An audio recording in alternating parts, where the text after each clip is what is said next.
성서적 할례에 대하여 알고 계신가요? 흔히 포경수술로 알고 있는 할례는 구속사적 교훈을 담고 있는 성서적 할례와 구별됩니다. 이 예식은 신성한 종교의식으로 이어져 왔으며 위생적 의미를 뛰어넘고 있지요. 이 사실을 살펴보기 위해 과거로 여행을 떠나봅시다. 여기는 출애굽 당시의 중동 지방입니다. 많은 사람들이 할례는 유대인이나 이슬람에 국한되어 있다고 생각하는데 사실 당시만 해도 이미 할례는 많은 곳에서 행해졌습니다. 이스라엘 백성들이 피난 생활을 하던 애굽에서도 할례가 보편화되었고 아브라함의 후손들이 살아가는 모든 지역에서 할례는 이미 널리 퍼져 있었지요. 그런데 이스라엘의 할례는 당시 다른 중동 지방의 할례와 다소 차이가 있었습니다. 무더운 날씨에 생기는 질병을 피할 목적이나 성인이 되었음을 말하기 위해서 사춘기 전후에 진행되는 주변국과 다르게 이스라엘은 생후 8일 만에 할례를 행했기 때문입니다. 상식선에서 할례의 형태만 유지해온 다른 민족들과는 다른 무엇이 있었습니다. 어떤 분들은 겨우 태어난 지 8일 만에? 라고 말하실지 모르겠습니다. 지금의 상식으로도 쉽게 납득하기 어려운 이야기처럼 보입니다. 하지만 성경에서는 이 이해를 넘어선 순종을 요구하였습니다. 왜 하나님께서는 이스라엘 백성에게 이처럼 상식을 넘어선 명령을 내리신 것일까요? 오늘 우리는 아브라함의 할례를 중심으로 성경적 할례에 대한 질문을 풀어보도록 하겠습니다. 이스라엘 백성들에게는 태어남과 동시에 구별되는 과정이 필요되었습니다. 이것은 생후 8일, 즉 태어나 예식을 행할 수 있는 가장 빠른 시기에 하나님 앞에 완전이라는 영적인 목표를 이루기 위해 할례를 행함으로 이루어졌죠. 그들이 이처럼 빠른 시기에 구별의 과정을 겪는 것은 인류의 희망을 이어가는 여인의 후손 프로젝트와 연관되어 있었습니다.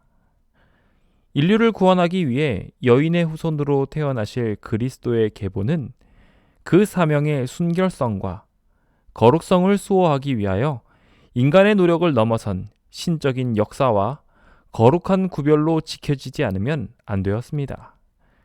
하나님께서는 이 메시아의 탄생이라는 위대한 업적을 이루게 하기 위하여 아브라함을 선택하셨고 그에게 사람의 방법이 아닌 하나님의 방법으로 살도록 그의 생활 양식 전반을 거룩하게 구별하셨습니다. 그 일환 중에 하나가 바로 할례인 것입니다. 창세기 17장은 성경 처음으로 할례에 대한 기록이 등장하는 성경절입니다. 하나님께서는 창세기 16장에 아브라함이 인간적인 방법으로 자손을 이으려 한 뒤 사람의 방법이 아닌 하나님의 방법을 따르도록 새롭게 명령하셨습니다. 이 할례의 명령에 대해 보다 명확한 의도를 알기 위해서 그 배경을 정확히 살펴보는 것은 매우 중요합니다. 창세기 17장 첫 부분은 할례라는 명령이 주어진 이유에 대하여 무엇이라고 말합니까? 그렇습니다. 할례를 행하게 하신 것은 하나님 앞에서 완전 때문이었습니다. 그동안 아브라함은 믿음에 따라 가나안으로의 이주를 이루었으나 많은 사람이 그러하듯 여전히 인간의 시선에 의지하여 살아가고 있었습니다. 윤택한 삶을 찾아 남쪽으로, 가뭄을 피해 애굽으로 내려가기도 했으며 사람의 방법대로 아내 사레를 누이라 속이기도 하고 사레 대신 하갈을 취하기도 했죠.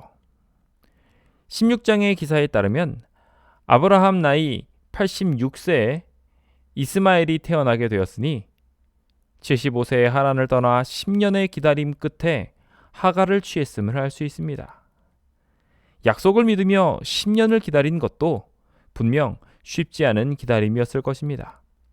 그에게 아직 아무것도 주어지지 않은 것처럼 보였을 것이고 세간의 시선은 그를 여전히 자식 없는 나그네로 보고 있었을 것입니다. 약속의 성취도 없었고 이제 그도 85세의 고령이니 내가 끊길 위기를 느꼈을 테지요. 그는 여기서 인간의 방법을 사용합니다. 세상에 영향을 받아 그 안에서 답을 찾았습니다. 그 결과가 이스마엘이었습니다. 그리고 그는 이것이 정답이라고 생각했습니다. 17장의 내용 속에서도 알 수 있듯 아브람은 사라에게 더 이상 자식을 기대하지 않았고 하나님의 약속을 비웃으며 이스마엘이나 복을 받기 원한다고 말하는 것을 통해 그는 이미 하나님의 약속은 자신이 이루었다고 착각하고 있었음을 분명히 알 수 있습니다. 그에게 있어서 하나님의 약속은 하나님께서 이루시는 것이 아니라 인간적인 노력과 상식의 범위 안에서 스스로 쟁취해야 하는 것이 되어버리게 된 것입니다. 하지만 그는 믿음으로 끝까지 기다렸어야 했습니다. 그가 만든 방법은 그 한계를 분명히 하고 있기 때문이었습니다. 16장에서 확인할 수 있듯 사람의 방법은 하갈로 사례를 업신여기게 하였으며 불화를 조장하고 핍박을 낳았으며 가출로 이어졌습니다. 그가 만든 세상은 구원이 아니라 불화였고 그가 낳은 것은 약속의 씨앗이 아니라 이슬람과 이스라엘 백성의 오랜 싸움을 부를 반목의 씨앗이었습니다. 그의 방법은 인간적인 시선에서 해결책처럼 보였지만 하나님의 시선에 있어서는 미봉책이었습니다. 하나님께서는 이런 불완전한 방법을 통해 구원의 계획을 이루실 수 없었습니다. 그래서 하나님께서는 아브라함에게 내 앞에서 완전하라고 명하신 것이었습니다. 이것은 자신의 노력이 아무것도 아님을 인정하는 것에서 시작되어야 했습니다. 또한 하나님은 어떠한 불가능도 이루신다는 믿음에서 시작되어야 했습니다. 그래서 하나님께서는 그의 생식기를 도려내게 하셨습니다. 이를 통해 육체적 생육과 번성을 암시하는 그의 생식기의 일부를 도려내어 영적 죽음을 경험하게 하시고 피를 통한 구주의 희생을 가르쳤으며 생명의 씨앗이 노력으로 말미암지 않고 믿음으로 태어나게 됨을 알게 하시려 했습니다. 아브라함에게 있어서 이 명령은 큰 충격이었을 것입니다. 생식기의 일부를 도려내는 것은 큰 고통을 수반하는 것이었고 자손을 번성하게 하는데 큰 문제를 가져올 수 있을 것으로 생각했을 것입니다. 일부 연구에서 그 당시 이미 할례가 있었을 것으로 보는 이들도 있지만 노아 홍수 이후 불과 400년 정도밖에 흐르지 않았기에 아직 할례가 정착하지 않았을 것이고 당시 문화 수준을 생각해도 널리 알려지기 어려웠을 것입니다. 게다가 이 모든 것을 떠나서 아브라함의 나이가 99세였으니 이 명령은 그로서는 받아들이기 어려운 부담스러운 명령이었을 것입니다. 이것은 믿음의 요구였습니다. 상식을 넘어선 명령이었고 인간의 지혜를 넘어선 순종의 요구였습니다. 물론 후대에 8일째가 가장 상처 회복이 잘 되는 때임을 과학적으로 증명하였지만 아직도 전혀 성경적이지 않은 여성 할례와 같은 선상에 놓여 비상식적인 취급을 받으며 갓난아이에게 행하는 이 예식은 많은 믿음과 특별한 구별이 요구되고 있습니다. 여전히 대부분의 병원이 생후 8일 만에 할례를 협조하지 않고 있는 실정이니 하고 싶어도 할 수 없는 상황에 놓인 분들께서도 이 명령에 순종하는 것이 얼마나 저항받았을 것인지 체험하셨으리라 생각합니다.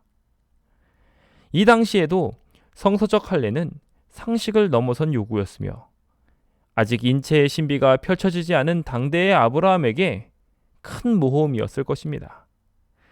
도저히 이것이 어떻게 도움이 되는지 그의 지혜로는 이해할 수 없었습니다.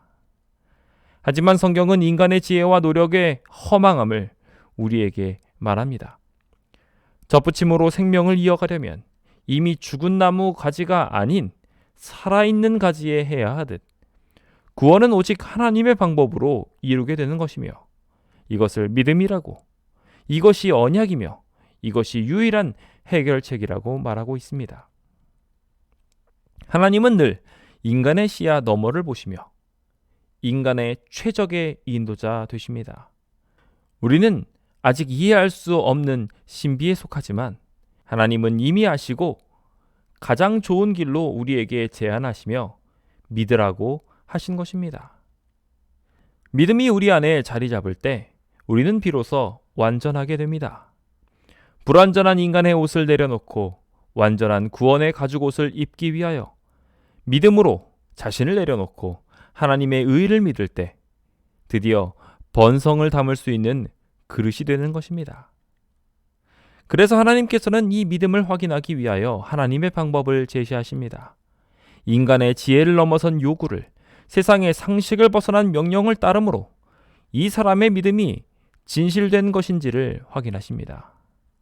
즉, 이 할례의 진정한 의미는 전적으로 하나님을 믿는 마음의 상태의 표현이며 이해를 넘어 이루어지는 순종의 표현을 하는 도구이고 행위를 통해 증명된 믿음의 하나님의 역사가 이루어지도록 돕는 절차였던 것입니다.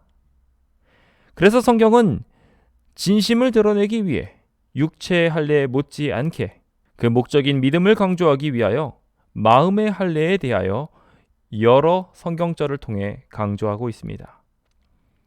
특별히 신명기 30장 6절은 우리가 마음과 뜻을 다해 하나님을 사랑하기 위하여 마음의 할례가 선결되어야 한다고 강조하고 있는 중요한 성경절입니다.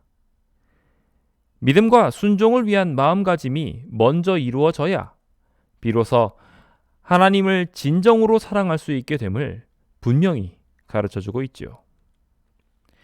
우리는 신앙을 한다고 하면서 하나님을 바라보기보다는 상식과 세상의 방법을 원합니다. 아브라함의 삶도 야곱의 인생도 이 방책을 따랐고 거기서 복을 구했습니다. 이 방법은 세상의 시선에 있어서는 어느 정도 성공을 부를 것입니다. 하지만 하나님 앞에서의 완전은 이루지 못했으므로 구원의 보증은 그 선택과 함께할 수 없습니다. 예레미야 선지자는 유다 백성들의 반복된 세상과 하나님을 겸하여 섬기는 인간적 상식에 취한 신앙을 꼬집으며 마음의 할례로 여호와께 속하라고 권합니다. 동시에 예레미야는 이 선택을 미룰 때 세상의 교훈을 따른 죄인은 하나님의 심판을 벗어나지 못할 것이라 경고하고 있습니다. 모세가 출애굽 사명을 받고 나아가는 중에 천사의 공격을 받을 뻔한 것이 그 아들이 할례를 받지 않았기 때문이라는 것과 광야에서 할례를 받지 않았던 이스라엘 백성이 요단을 건넌 뒤 무방비 상태에서라도 할례를 행해야 했던 사례를 통하여 배울 수 있듯이 믿음의 고백으로 이루어지는 순종 과정은 신앙에 있어서 필수적인 것입니다. 상식을 뛰어넘으며 이 땅을 살아가야 하는 신앙인들의 삶의 지침으로 꼭 필요한 것이죠. 물론 이 할례라는 예식이 구원의 표라고 말할 수는 없습니다. 동시에 유대인의 계보를 통한 그리스도의 혈통적 계보가 완성된 이 시점에 여인의 후손을 잇기 위한 절차이자 혈통적 민족의 구별을 위한 예식으로 사용된 이 예식을 계속해서 신앙인의 표준으로 삼을 수도 없을 것입니다.